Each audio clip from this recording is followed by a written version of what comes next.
Hi everyone, it's Omolabake and I'm your host on this program, Parenting View with Omolabake, where we come together to share information that are helpful in a time like this in raising amazing young men and women.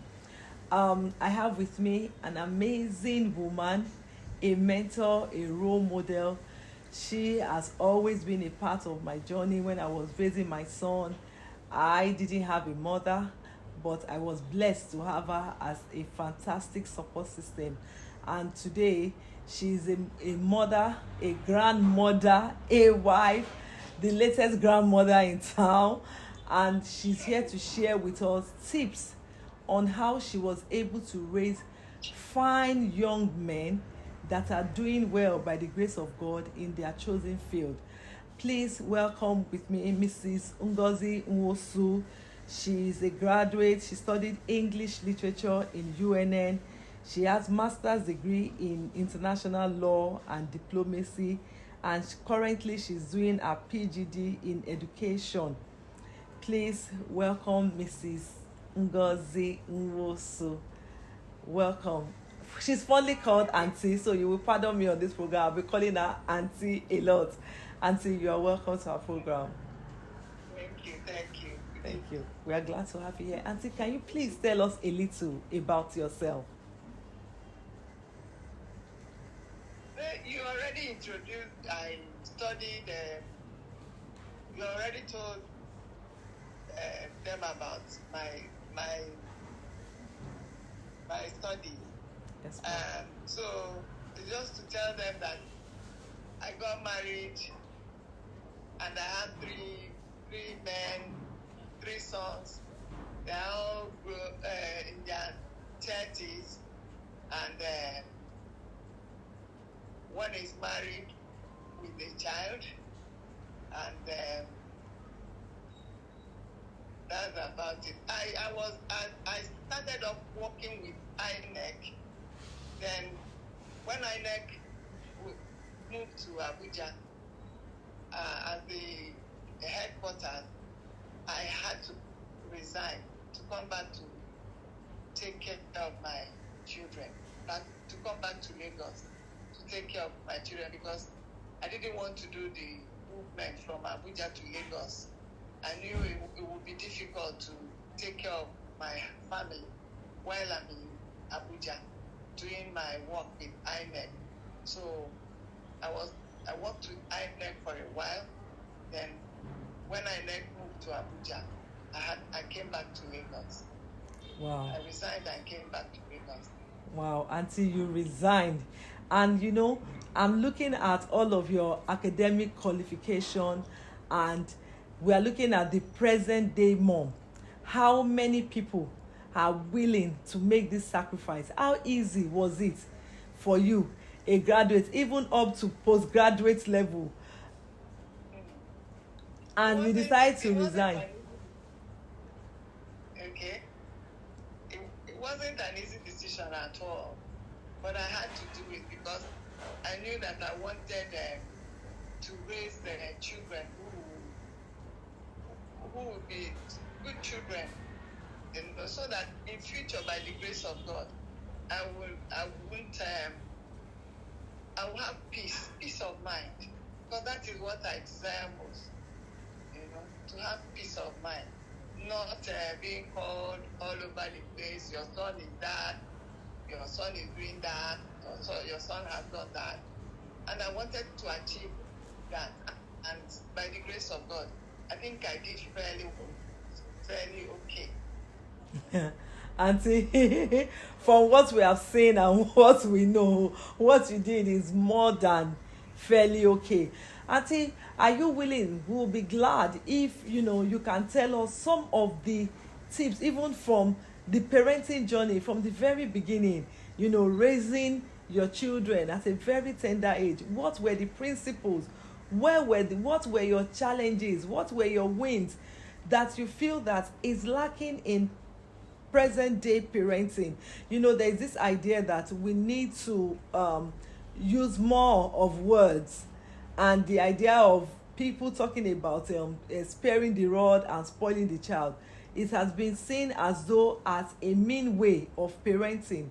How were you able to raise your children? Can you give us a background story of those, those skills, those principles that you put in place in raising them, as opposed to what we have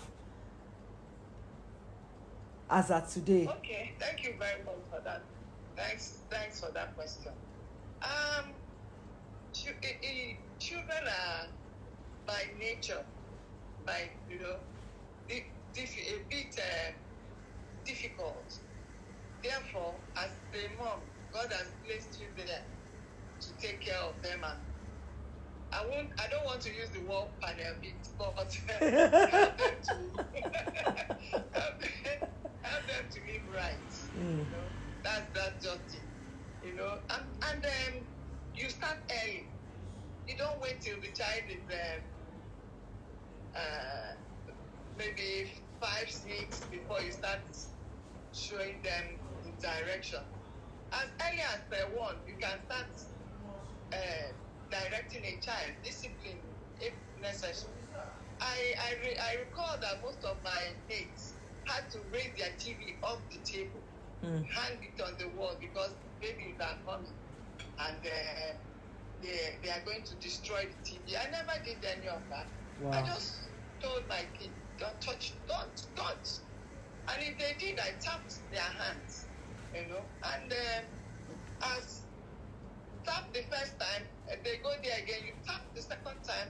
If they go there again, as many times as they go, you tap their hand, even while I wasn't there to talk to the brother, don't touch the TV. I was telling the brother, don't touch that TV, mommy will smack you, So that you pass it on.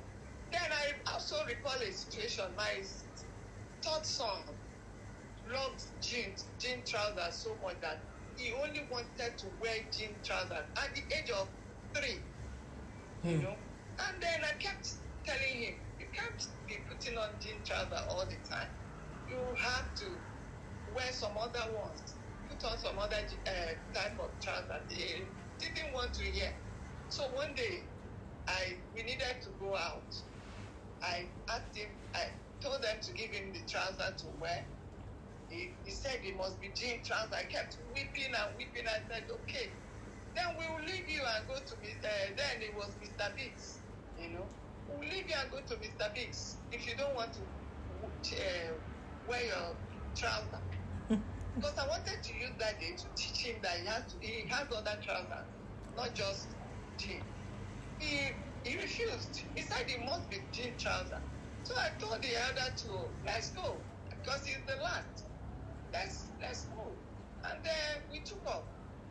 My sister-in-law that was in the house said as soon as we drove out of the compound, he fell on the ground and I was rolling on the ground. That day I took the other 2 out and we stayed out very late. We came back in the evening. And immediately I came in, he started weeping again. And he came up to me, Mommy, I will not wear my jeans again. I will wear my jeans. He said, good boy. And that was how he stopped. So it's not all the time I was doing smacking or, you just kids you use natural consequences to make them learn. I was the one doing school wrong. Auntie, I remember I remember even my own son was also part of the children you were doing school runs with, and I remember them promising you so many things, buying a helicopter and all of that. We are still waiting for the helicopter. But I remember a particular scenario that happened, when you were driving them to school, and when you got back, you were telling us the story that they were throwing tantrums at the back. And you told them once, twice, they needed to stop, and they didn't stop, and you just park, you park at the side of the road, then you open all the car doors, and you made a feast.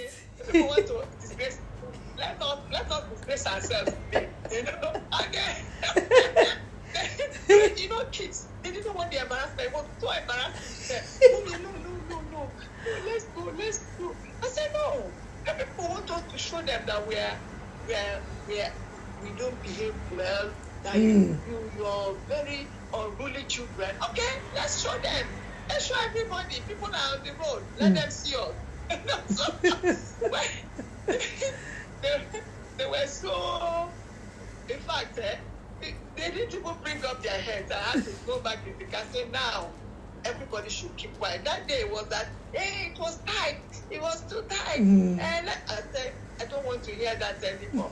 After that day, nobody complained about the car being tight.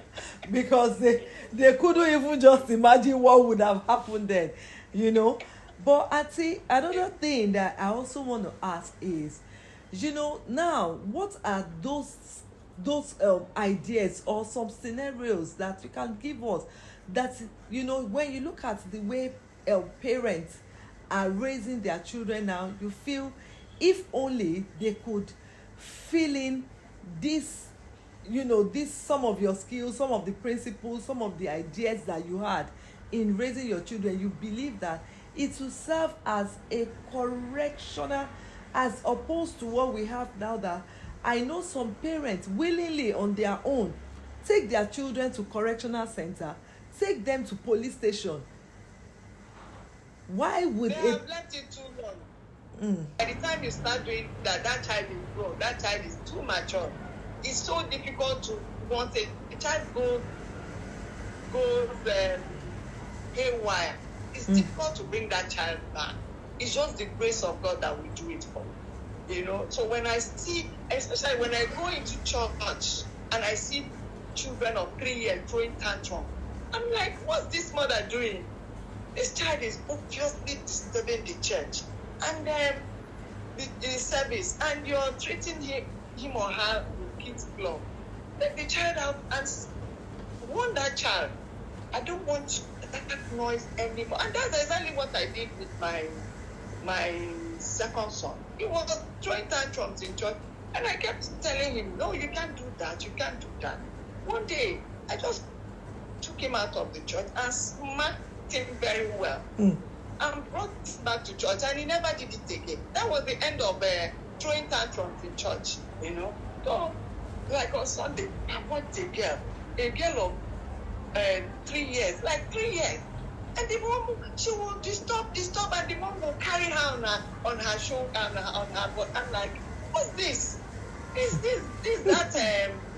is how it starts. You know, you can't even correct this child that what she is doing, except that child is sick or is not feeling too good. Even if the child is not feeling too good, you know how to manage that, not to come into church and become a distraction to everybody. You know.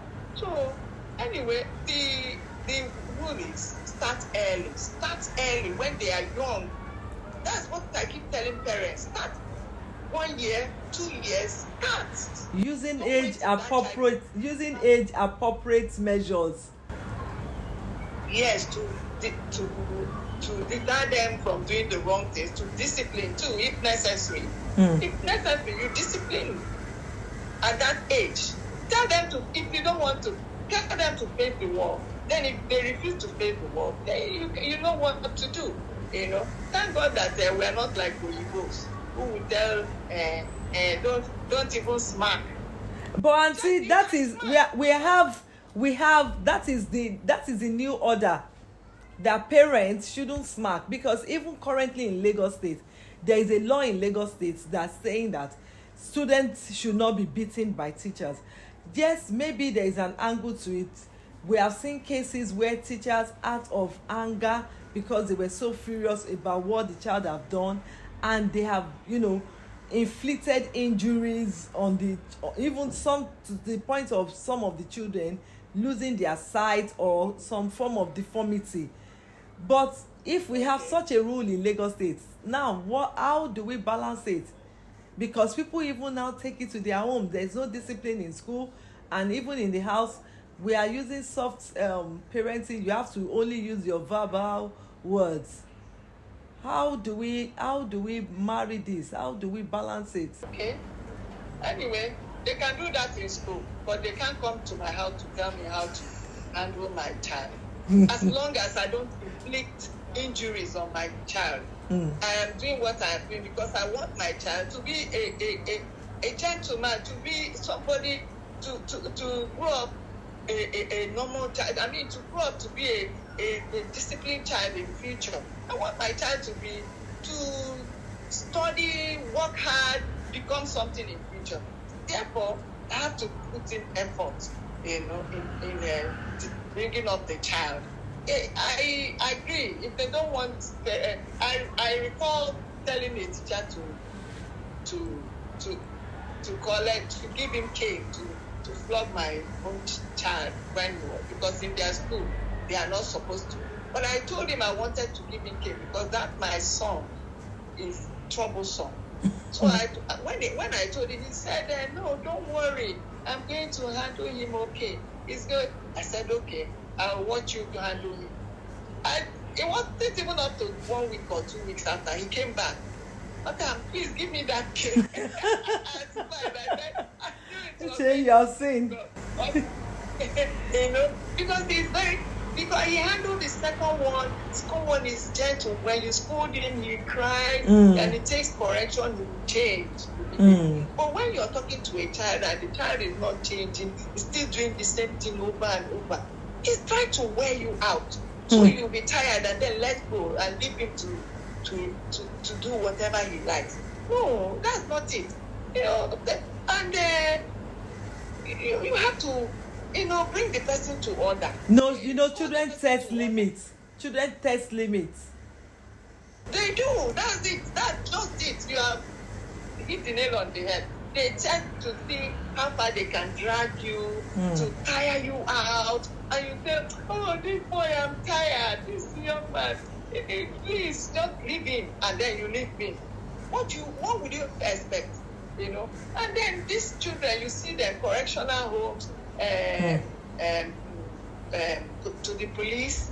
I never dragged any of my sons to the police. I have 3 sons. I never. I tried by the grace of, because you still pray. You bring them down, you need to pray with them. As you're praying, you are reporting them to God. Yes. And you're telling them to say amen. If they don't say amen, God, look at this son. See what he's doing now. Touch him or let him change.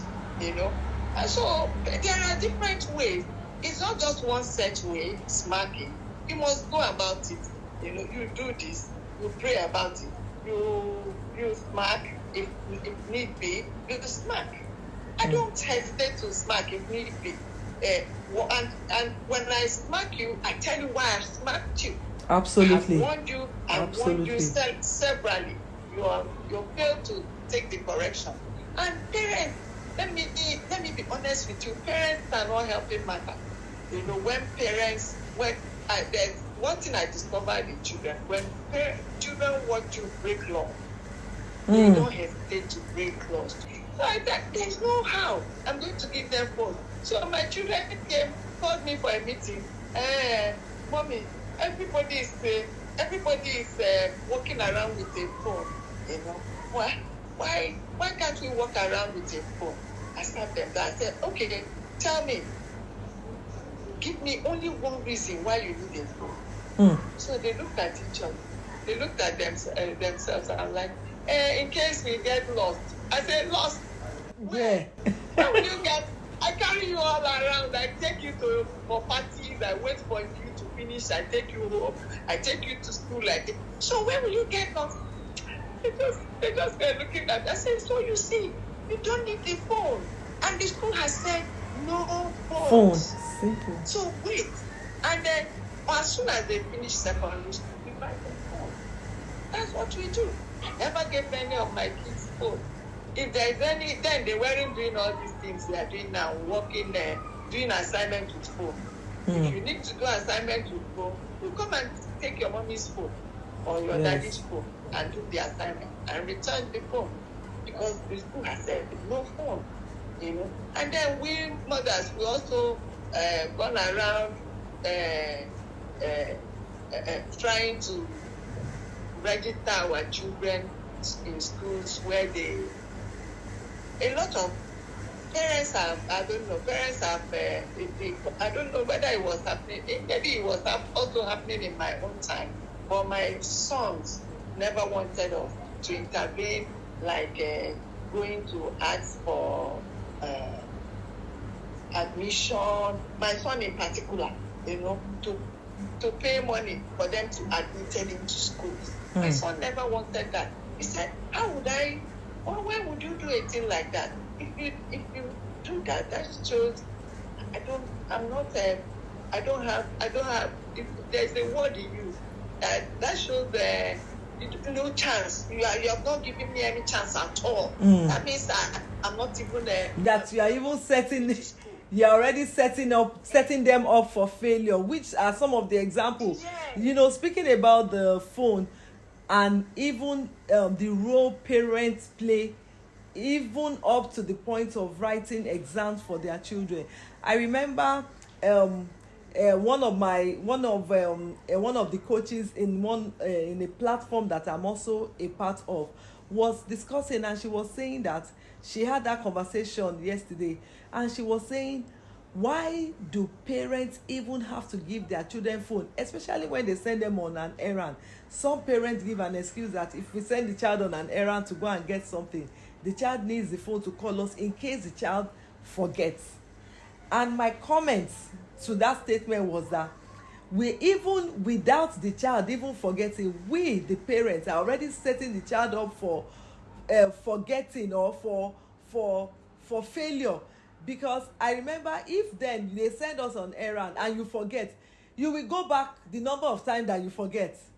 How far is it they are even running the errand? Is it not just maybe on your streets they are running the errand? Yes. If there is need for the phone and they are going far, very far, and they need a bus to, yes, they can pick up, you can give them a phone. But I know it has not come to, usually, maybe I'm an overprotective mom. I never allowed my children to go too far until they finish their secondary school. Maybe that's just that. So, but my streets, they are going to my streets, I'm not giving them a phone. If you forget the errand, you come back. Exactly. Before you. We even do them a disservice. What I see now is parents spoiling their kids. You show love, but don't overdo it, please. What happened there? Look at that young, that tiny girl, maybe 10, 11, going up to the rooms of some of our friends That's our messing boys. around. Yeah. That's the kind of thing you see, and then you tell me, you just be gentle. Why would you be gentle with that kind of life? So we parents are not helping matter. But like I said, I chose to do differently. And I'm grateful to God that I worked out. And I am, at my old age now, by the grace of God, I have peace. I have peace of mind. Auntie, can you tell us about your boys, what they studied? So people are aware that, look, even if this is what is obtainable now, if you take the measure by studying your child, Auntie, I know that all your children are graduates. Can you tell us about them, their courses? The first was studying chemical engineering, and they didn't. I wasn't there with them. At the age of 17, they all left to go to study, and they studied outside Nigeria. I wasn't there for the 5 years they were there. Yet to teach extremely well in school. My best one came back with a first class. When I visited twice, and the 2 times I went to visit, everybody, including the priest in the church, told me, oh, this is a wonderful boy. This is a wonderful boy. He doesn't miss maths every Sunday. He comes for maths. Who wouldn't be proud? Who wouldn't be happy? I was happy that they turned out like that. It ended up with a first class in chemical engineering. The second one, the same thing. You don't, when the children study abroad, you don't visit all the time. I just visited once. I visit once, then I go for their graduation. That's all. The second one came out with a 2-1. you know. The third one also did well, and I didn't. In fact, the third one I just visited once. It was during COVID he graduated, and so we couldn't even go for graduation, you know. So they didn't do graduation. So, and in fact, the last one is 20, I think 20, going to 30, 29, going to 29. So that's it, my dear. I wasn't there with them, but to the glory of God, they moved with the morality, with what I taught them there. And you know, he said, my son said he was always thinking back, what will I tell mommy? What will I tell mommy? What will I tell that if I don't do this well, if I don't do this well, I have to do it well. You know? So, and thank God, God kept them on that straight path by the grace of God, and they did well and came back. The two came back. One says he's staying there's back. no job in Nigeria. We know the condition in Yes. Nigeria. He had to. I have two more questions for you before you go. I want to talk about the aspect of chores. I remember you used to tell us then that whenever there was this long vacation, you never allow your children go for the long vacation. You use that holiday to teach them different skills, other things. I remember there was even a particular holiday that you said that you are using that third term holiday to teach them how to make your soup, Igbo soup. So what do you think about, you know, getting children to start to do chores? I don't allow my children. Okay. I don't allow my children to go for third term. Lesson they call it. Yes, third term.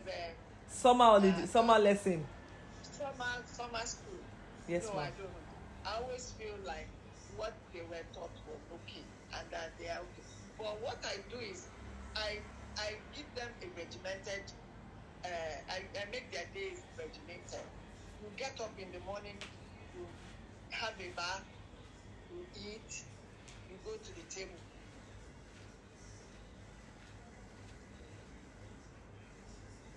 With your books. You go to the table with your books. Money from that time, like 9 o'clock till 12 o'clock, 1. Then you can go out to play a little. Then you come inside the house, you know. The one of chores, they didn't do too much of chores because I had I had a lot of people staying with me then. My siblings, my in-laws, there were so many of them here at a time. You know, you remember you guys used to call my house. Yes. Who's there? Yes. I remember. So they didn't do much of chores, you know, because many ladies were there. But normal little chores like go and pick up something, sweep your room. Because that one is given. They don't need to be told. Yes. They don't need to, there was no need. You get up and you make your bed, you sweep your room, you tidy.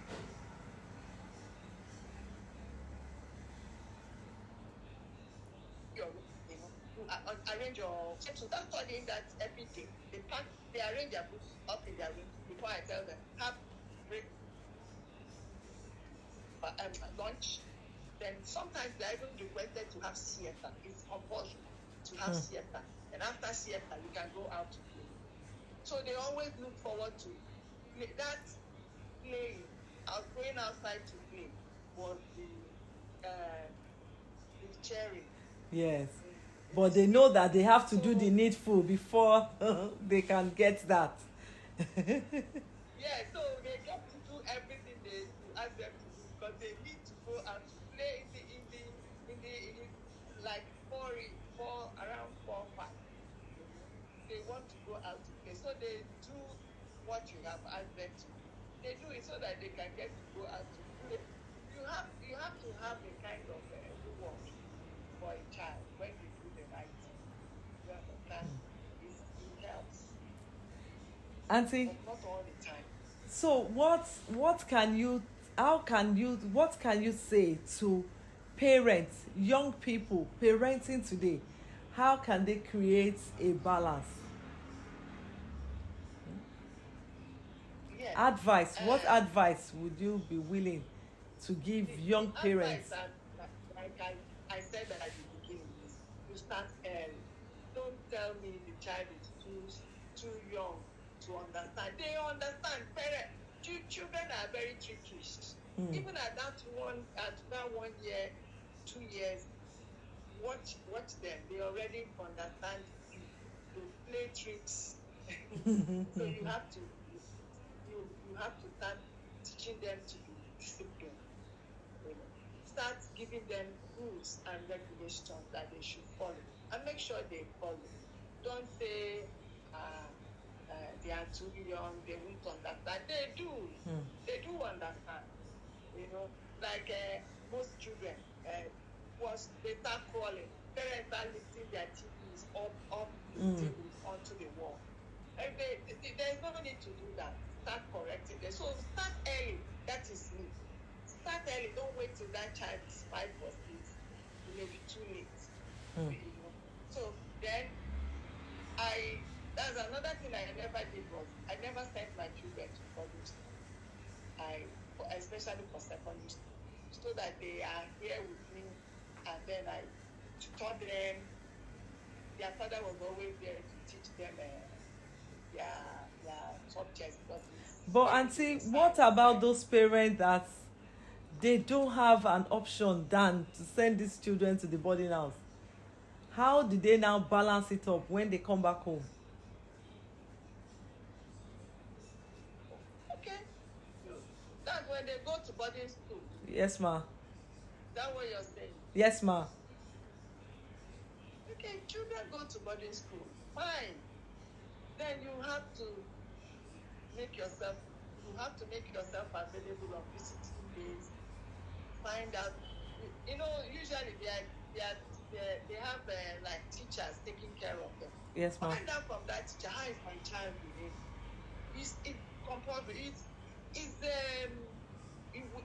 a kind of labor of love. You have to just be up and about, because what I see that is worrying is that parents get maybe easily tired of doing these things. Ask the teacher. I recall, when sagging started became fashionable. Yes, ma'am. I told my son, I said, "What am I seeing? Is that trouser up your waist or what?" He said, "No, it's not up my waist. I'm going to use your belt. If I ever catch you, your trouser is up your waist, you will tell me what that band. What is that band called?" He said, "Waistband." I said, "Good. Is it bonbon band?" No. He said, "It's waistband. Now put it on your waist. Put your belt." I am going to remember that teacher. I never did it. It was just a trend. Yeah. But there's a teacher. There's a teacher in their school that I tell to look out for them. If there's anything they are doing wrong, that should let me know. And so that I think I'm going to tell that man. I've forgotten the teacher's name. That if they ever pull their trousers below their waist, that he should let me know. And none of them, thankfully, ever did that. So it's just you have to, when you go to the school, talk to the teacher, find out how your child is doing, how well from the results you know how well he's doing academically. But as for the other aspects, find out from the teacher. Then when they come home, bring them clothes. Find out if they have strayed. Because if they are different, if they start behaving differently from what you know, yes, you have to be apprehensive, and then you have to find out what has happened to them in school. So parents should not be tired. Parents should not be tired. No way, they shouldn't be tired. It's maybe because I wasn't, I gave up this children who don't have time for these children. I feel for them, because at the end of the day, you have a load of money, but you may not get it right with the children. That's what I thought. I just told myself I wanted my children to give me peace of mind in my old age. I didn't want to start running all over the place.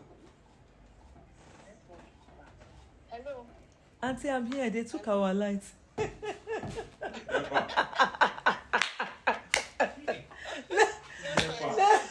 Never, everything just wants to be working in Kinikon, but my son has brought his lights. Let's quickly round up, Auntie. Okay. Okay. So you were saying something about. You'll be close to your children. Ask them questions. Bring them close. You know, despite the fact that I smacked my children very well when they were until their closest ally. They discuss things with me, you know. Well, especially when they are growing up. They discuss Despite the spanking that you gave them. We are so close. We are so close. One of them calls me sweetie pie. Oh wow. So it's not there. You do it for them. You know it's for their own good. They don't understand. But when they are older, they will appreciate it. They will appreciate all that you have done. And they do. They appreciate it. Right, my children, they appreciate. In fact, sometimes the way we play about and one after ourselves. Because of recording the video, we had power supply cuts and some other technical issues, but we had a voice record of the other part, the concluding part of the parenting view with Omolabake. Please listen and take valuable lesson. I'll see you all in the next episode. So you were giving us tips and advice, and I was saying that despite the fact of all of the spanking and all of the treatment, they were still able to love you. Even though you were doing that, you still build a connection with your children. Yes, of course.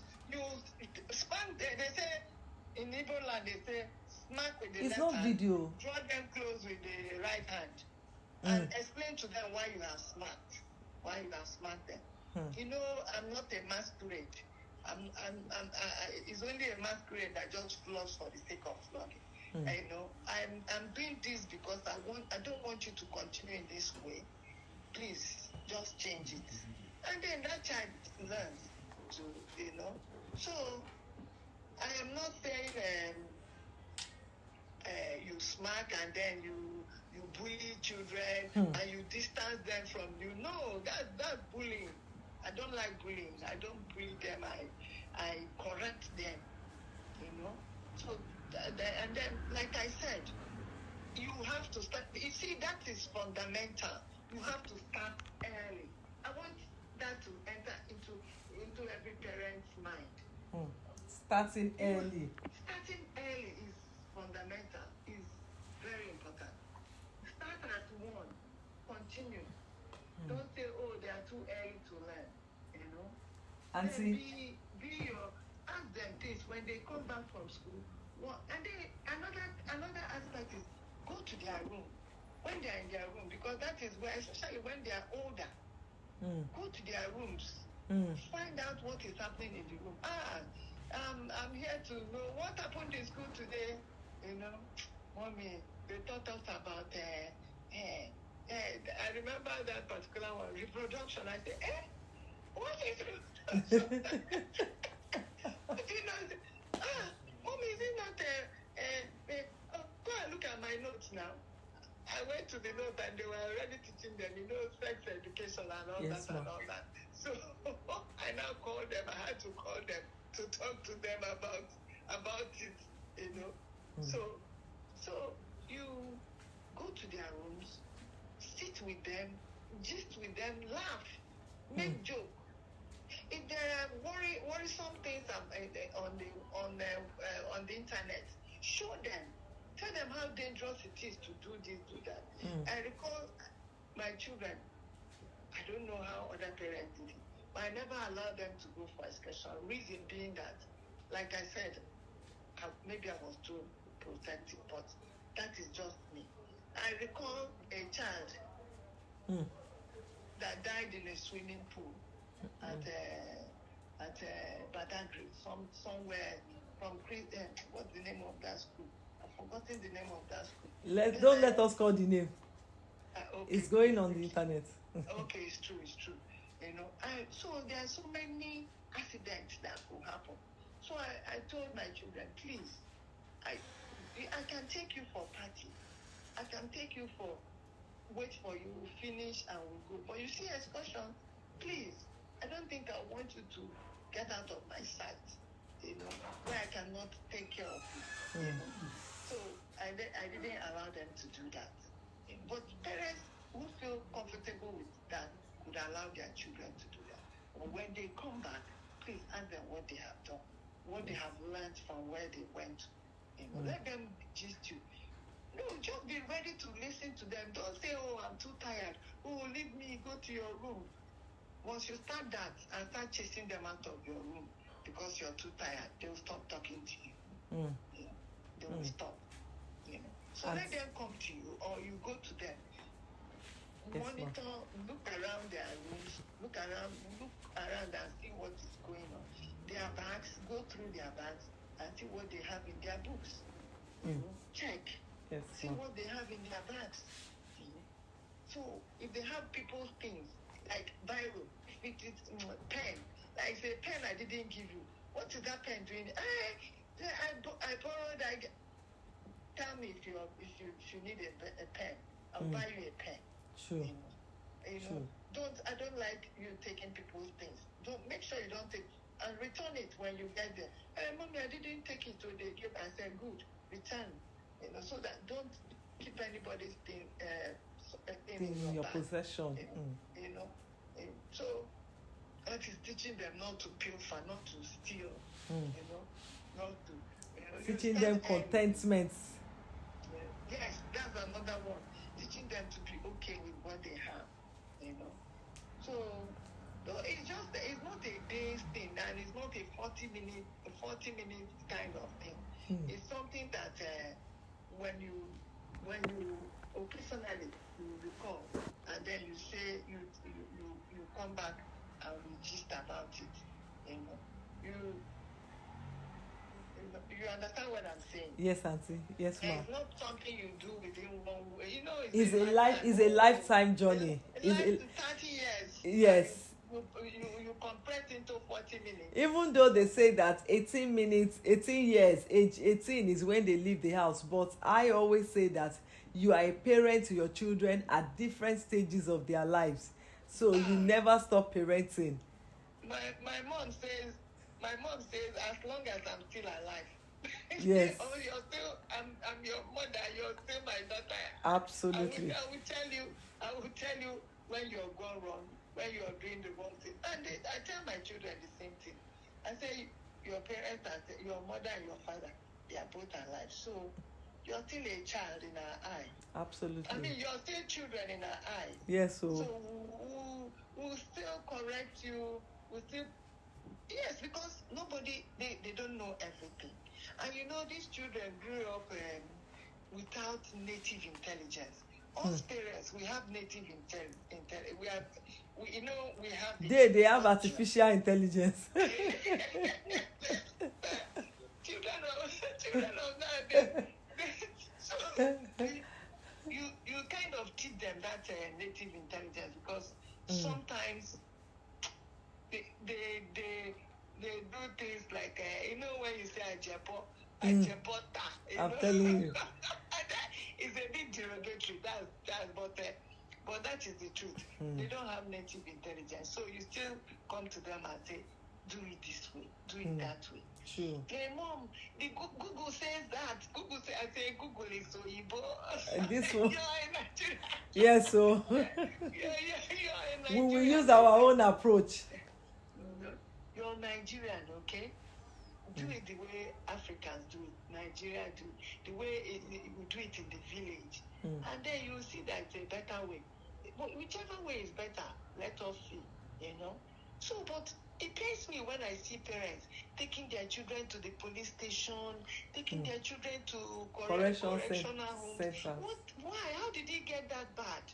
Why did you let it deteriorate that badly? So, but unfortunately, some parents are too busy.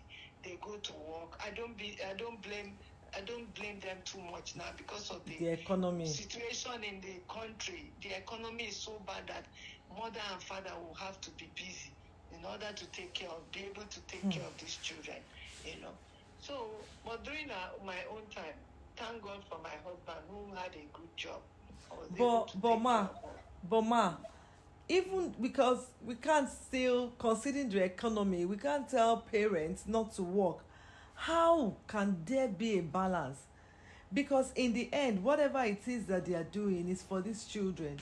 How do we create a balance, especially with working parents? Because even because the children needs has to be met anyways. Okay, yes, yeah. That's why I'm saying I don't blame some parents who are not around, who are not available all the time, you know. But what they could cover up with, the latest, you know what this what COVID brought about, working remotely. Many of them work remotely, you know. You understand that hybrid kind of working, where Yes. you do like 2 days at home, 3 days in the office. Yes, ma. I don't know, it's prevalent now. I don't know whether I don't know whether that's what people do all the time. Are you aware of that? Yes, I am aware of it. I am aware of it. So that's If also an option. Yes, it's an option. If that is not possible, weekends, take your children out. Take them out. Gist with them. Be close to them. Ask them questions. You know. But I will encourage any parent to come home early enough to meet your children every night before they go to bed. Before they go to bed. So you ask them how their day was, what they did during the day. Have time, just little energy. Put on, you know, just have monster energy. Auntie, I think that we still have to bring you back. We have to do a second edition because we need to we need to bring you back because we can't just let you go like that. Auntie, it's been so nice having you share your wealth of experience, that it's not just something that is a make believe, it's a reality, it's something that we have seen work. Auntie, we have seen those men, and we are grateful to God for how God has been able to use you to impact the life of the children. We understand the place of prayer because we can never ever take away that aspect. These children are given to us by God. However, those things that are our roles and responsibilities, God is not going to take it away. God is not going to do it for us. We have to do the work. And like you have advised us this night, we must never be tired of parenting our children. No matter what it is, we must never be tired. Until we are going to have a part 2 of this section. Thank you so very much. You're welcome, my dear. Auntie, you're welcome. Thank you very much. Auntie, God bless you. Auntie, I'm so proud. I'm so